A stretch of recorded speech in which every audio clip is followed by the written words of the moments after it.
Some new developments on the contamination of a Henry County creek early this month.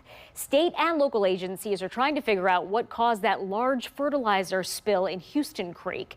The Ohio EPA now suspects that liquid fertilizer may have leaked from a tri-way nitrogen storage site at Farmers Elevator. Then heavy rain on July 10th washed out containment dams and pushed that chemical into the river, which depleted oxygen levels, killing an estimated 24,000 fish along an 11-mile stretch.